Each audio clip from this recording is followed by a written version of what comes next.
Holy shit, it has been some time since my last review. The last two reviews that I did were of 2 JRPG games. So, to break the trend, if, not reviewing games for about 2 or 3 months wasn't enough of a break, let's revisit another trend of mine of reviewing old-ass games, because they seem to be doing so fucking well. If you asked me which one of the Lord of the Rings games was my favourite, I would probably say The Fellowship of the Ring.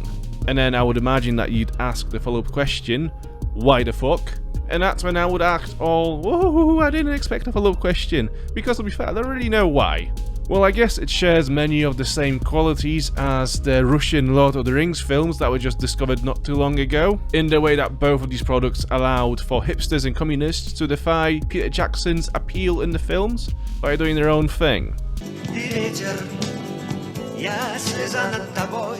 Unlike The Two Towers and The Return of the King, this game tried to appeal to the bookworms by including a bunch of scenes and characters from the books that were excluded in the films. Namely, Tom Bombadil, who rescued Frodo and his friends from being eaten by a tree, and then housed them in his house for a few days after. I genuinely think that the only reason why he's done that is so that he could bore them to death with the songs about himself and how old he is. Here's a song to sing should you fall into any danger. Oh, Tom Bombadil, oh, by water, wood and hill, by the reed and willow, by fire, sun and moon. Hearken now and hear us, come Tom Bombadil, for our need is near us. Thank you, Tom Bombadil. Anyways, I will spare myself from recounting the plot of the first book because, well, let's be fair, if you're watching this video and you are over the age of 1, you probably know it by heart. And if you don't, then I guess, well, you are under 1 years old and you should probably stop watching this video because I swear quite a lot. I mean, for Christ's sake, the franchise is a big deal when Amazon is spending millions of dollars to fix its fuck-ups in the production and key cast members are quitting the production.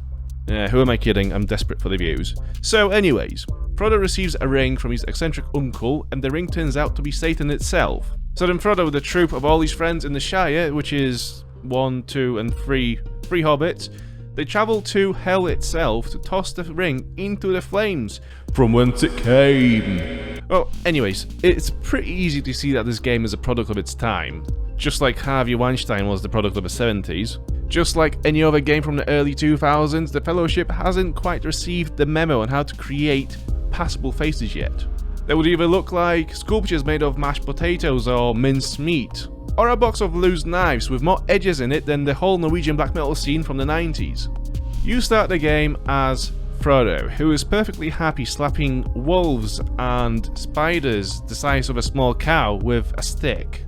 Although small in stature, Master Baggins makes my PP look fucking microscopic because, well, it takes me a whole day to duel one house spider about this size.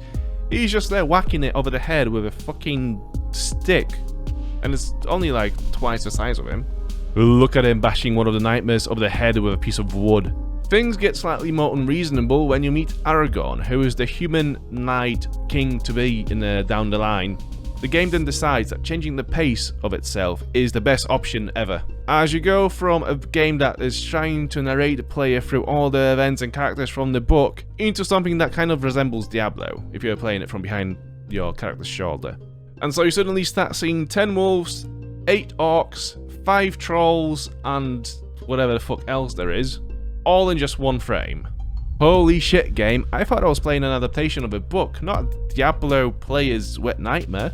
You were ever so gentle in the Shire where I could just walk around down the street, talk with the neighbours, and help them find the medical teas and whatnot. So while Frodo can use the One Ring to become invisible, Aragorn's main superpower is the Gut of Steel, which allows him to eat stale old bread that's found in the streets or in dead orcs' hands that are going through rigor mortis. He also has a foot that could kick the ring right into the fiery pits of hell itself. But you know what dead uncles say about such powers, they come with great responsibility.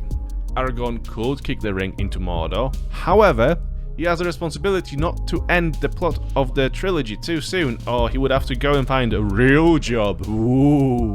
The last playable character in this game is Gandalf, who is the magician and can cast several spells. Though just because you can cast them does not mean that you should necessarily use them.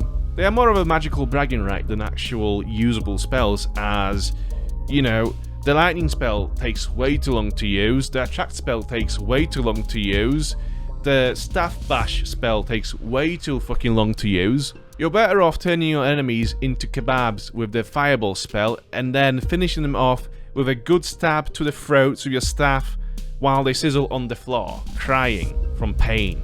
But anyways, I didn't hate playing the Fellowship. As I mentioned, there are some moments in this game that allow the player to explore the key locations from the books, with the Shire being the best example. Sadly, this game has more of a personality crisis than emos in 2010, wondering whether they are straight edge or just obeying the law by not spending all of their EMA money on cheap cider. One minute the game wants to mirror every single detail from the book, and the next minute it whips its massive dick out and hands it to Aragorn for him to slap the fucking Nazgul with it until the cloaks turn white.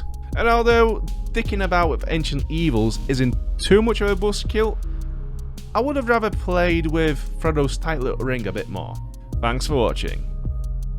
So what did we learn from this review, dear viewer? It pays off to have a clear idea of what the game is trying to achieve, action or storytelling. If it is both, you need to make sure that the action is integrated into the story well, in narrative cohesion, otherwise nothing will seem to fit together well, like a turd submerged in cereal. So, it is a shame that the combat is more broken than your dad's marriage.